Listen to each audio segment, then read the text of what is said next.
Assalamualaikum warahmatullahi wabarakatuh. Selamat bertemu kembali bersama Bibi Purwantini. Dalam pertemuan kali ini kita melanjutkan materi bab 6 dengan judul Ancaman Terhadap Negara dalam Bingkai Bhinneka Tunggal Ika, dengan submateri ancaman terhadap integrasi nasional. Ada 3, yaitu yang pertama, ancaman terhadap integrasi nasional. Yang kedua, ancaman dalam bidang Ipolexasbud pertahanan dan keamanan. Dan yang ketiga, partisipasi masyarakat dalam mengatasi ancaman terhadap integrasi nasional. Baik, pertemuan kali ini kita bahas bagian yang pertama, ancaman terhadap integrasi nasional. Apa sih yang dimaksud dengan ancaman? Ancaman adalah suatu usaha yang dilaksanakan secara konsepsional melalui tindakan politik dan atau kejahatan yang diperkirakan dapat membahayakan tantangan serta kepentingan negara dan bangsa. Selanjutnya, dalam Undang-Undang Nomor 3 Tahun 2002, ancaman diartikan sebagai setiap usaha dan kegiatan baik di dalam negeri maupun dari luar negeri yang dinilai membahayakan keselamatan negara, keutuhan wilayah, ya, dan sebagainya. Nah, kita lihat sendiri posisi silang yang diberikan negara kita dari Tuhan Yang Maha Esa meliputi fakta sebagai berikut.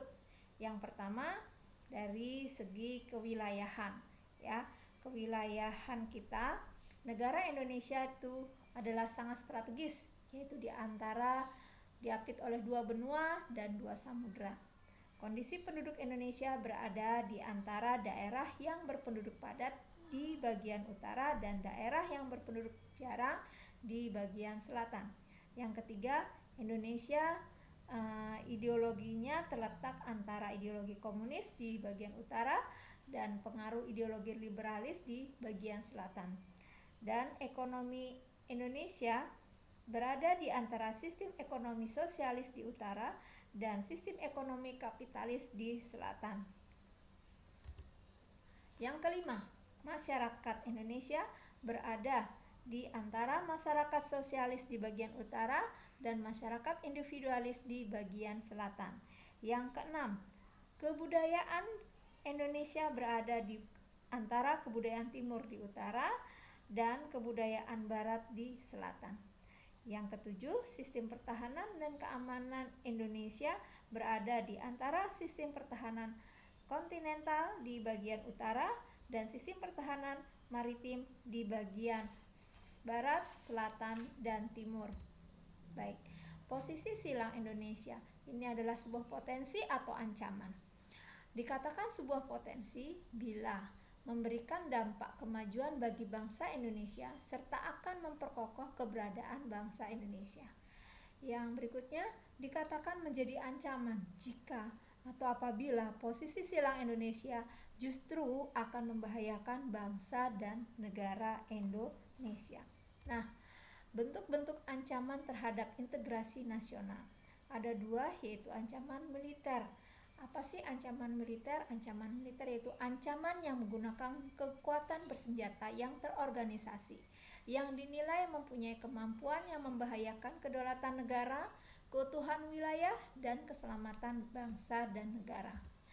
Bentuk-bentuk ancaman militer itu terdiri dari apa saja? Yang pertama adalah invasi, agresi, sabotase, spionase, pelanggaran wilayah, pemberontakan senjata, dan gangguan keamanan.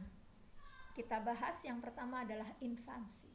Invasi itu adalah aksi militer di mana angkatan bersenjata suatu negara memasuki daerah yang dikuasai oleh suatu negara lain dengan tujuan menguasai daerah tersebut atau merubah pemerintahan yang berkuasa.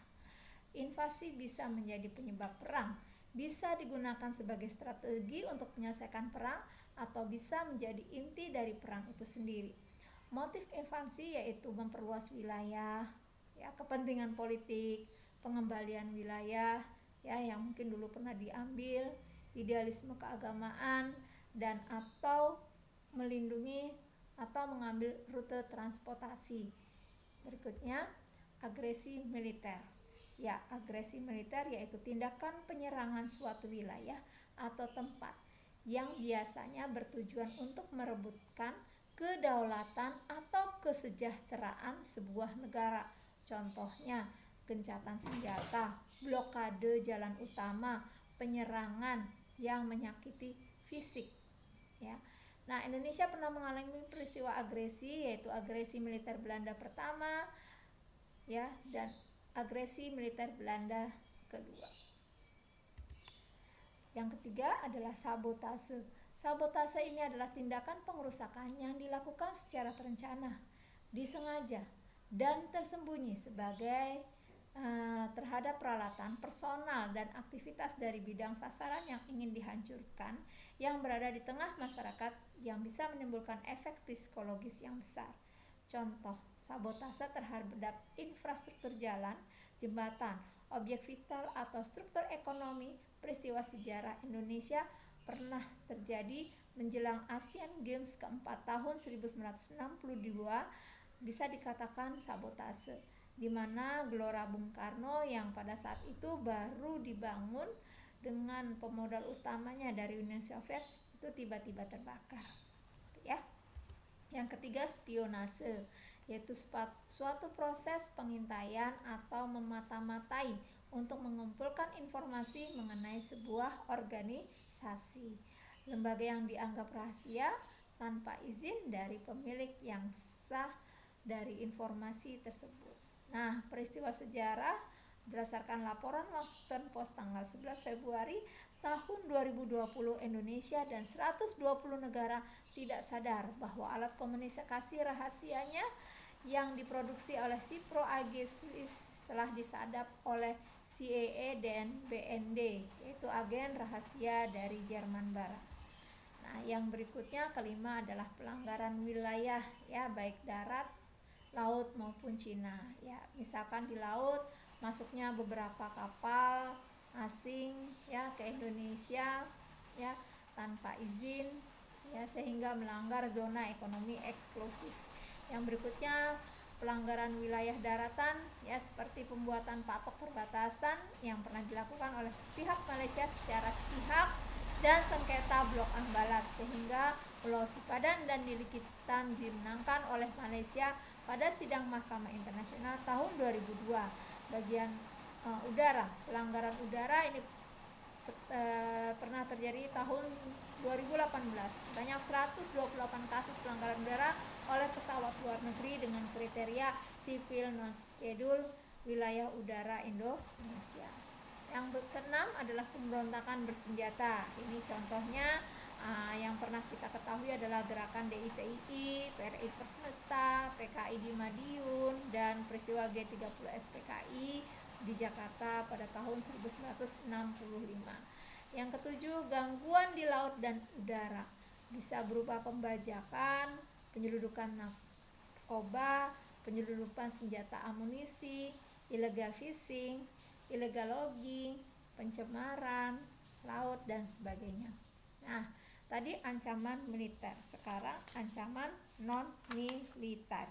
Ancaman non-militer ini adalah ancaman yang menggunakan faktor-faktor dan militer dinilai mempunyai kemampuan yang membahayakan kedaulatan, kepribadian bangsa, keutuhan wilayah negara, dan keselamatan bangsa dan negara.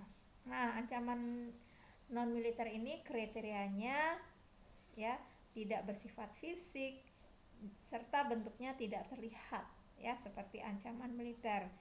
Nah, ancaman non-militer ini bisa berdimensi ideologi, politik, ekonomi, sosial budaya, teknologi informasi, serta keselamatan umum, ya. Baik. Nah, bentuk-bentuk ancamannya bisa dalam bentuk ideologi, ya, berupa ideologi komunisme, zionisme, liberalisme, dan individualisme. Baik, untuk ancaman-ancaman non-militer ini, ya, nanti akan dibahas pada bagian kedua tentang ancaman di bidang IPOLEK Sosbud Hankam. Baik, sampai di sini pertemuan kali ini saya akhiri. Wassalamualaikum warahmatullahi wabarakatuh.